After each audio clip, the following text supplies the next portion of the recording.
एक नंबर का गुंडा है, जब गुस्से में आता है वहाँ खड़े लोग भाग जाते हैं। क्या उस एरिया के लोग उसे पसंद करते हैं? नहीं करते, बिल्कुल नहीं करते। बस 2-3 मवाली लड़के उसके दोस्त हैं।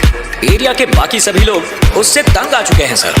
और पिछले 8 सालों में वो इतना बड़ा भाई बन गया है कि हम उसे हाथ भी नहीं लगा सकते। क्या नाम बताया उसका? मारी।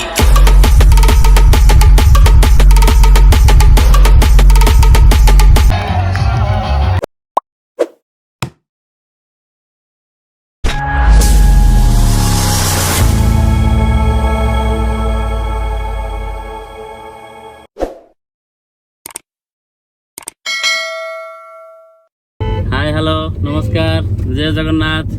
मो छोट भाई भौणी मैंने मो सांग साथी मैंने केमती अच्छे भल अच्छा तो मुझे आशा करुँगी बाबा तरफ सब खुशी ही था। एमती भी कह गले आप मत जान थे तो मुझे छोट भाईटीए एमती भी कह गले मो फास्ट ब्लॉग तो टिके टिके मिसिंग लगे नर्वस भी लगे। फास्ट टाइम ना आज मो स्पेशल डे मैंने आज मो जन्मदिन तो जन्मदिन मान तो जापारे स्पेशल ही लगे निजक। एमती भी आज मो जन्मदिन तो कौन टा अधिका कहि किसी अधिका मुझे कहवाई चाहूनी तो बास आपण सपोर्ट आ सहयोग थी दरकार। आज मो स्पेशल जन्मदिन में आपण मैंने गॉड को प्रे करूँ कि मो सब विशेष फुलफिल हो जाऊ ये बास आपण को रिक्वेस्ट मोर। आटा तो मो फास्ट ब्लॉग तो मु जाननी भल हो कि खराब हो तो बास जी भी हो आशा करेंगे सपोर्ट देवे आपको केमती बढ़ी पारि बास से आपको भल पाइबा थी दरकार। जय जगन्नाथ। आउ देखिपार आम कार रे ये मो बड़ भाई जे कि मो जान मो जीवन ठू बड़ी मो लाइफ कह बोले चले। आटे पचरे बस छोट भाईटे डुंगरू आज मो जेहतु मो बर्थडे स्पेशल रे देखुन तो आम कार धरिकी जाऊँ स्पेशल सेलिब्रेशन करने तो गले टिके मंदिर जहाँ हम मंदिर पर मेरे बहुत सारा अच्छी मु ब्लॉग रे आनी आप सब देखिए कौन कौन एंजॉय है तो बस ये आपको भल पाइबा थी दरकार। मु एंडिंग जाके आपको देखेबी केमती सेलिब्रेशन है केमती कौन है बस ये आपको भल पाइबा दरकार। जय जगन्नाथ। गाइज आम ए मंदिर बाहरलु फाइनाली आम पूरा रेडी दी भाई देखु सेम सेम तो जाऊँ मंदिर दर्शन करने आकु आकु अच्छी सेलिब्रेट।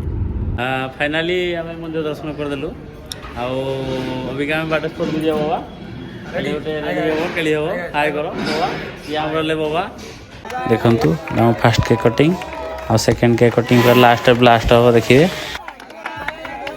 एमती ब्लॉग रे बहुत किसी मिसिंग अच्छी जो आम केक काटू से बुझा चलता डांस चलता बहुत सारा प्रोग्राम थिला तो से सब आनी पारे आ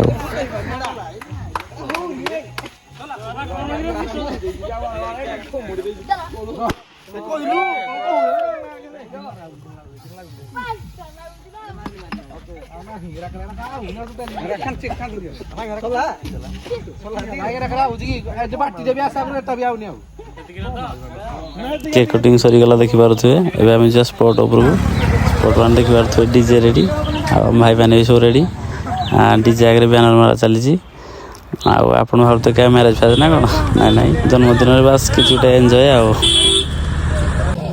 प्रसेसन हाँपाई सब प्रिपेयर चली भाई मैंने सब ठिया फोटो उठाऊँ चलते लास्ट देखिए कौन कौन एंजॉय हो प्रसेसन भी स्टार्ट है देखुए डीजे बाजुची।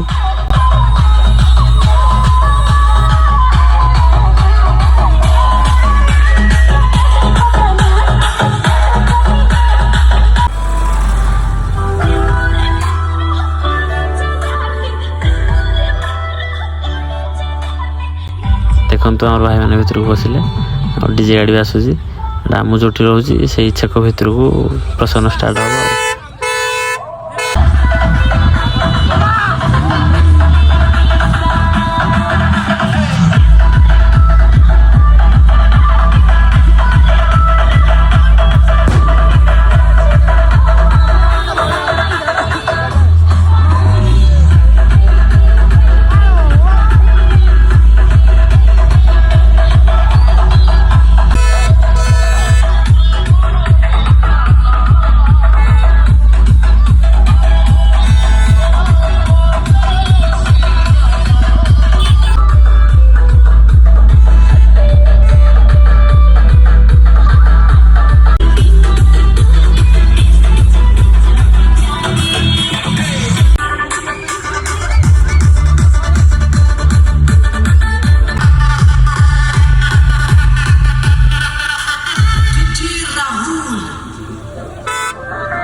फाइनाली आम सेलिब्रेशन स्पॉट को पहुँची गलु देखिपे केक भी रेडी भाई मैंने सब रेडी चलते सेलिब्रेशन करिया।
लाभ्या या टिकाऊ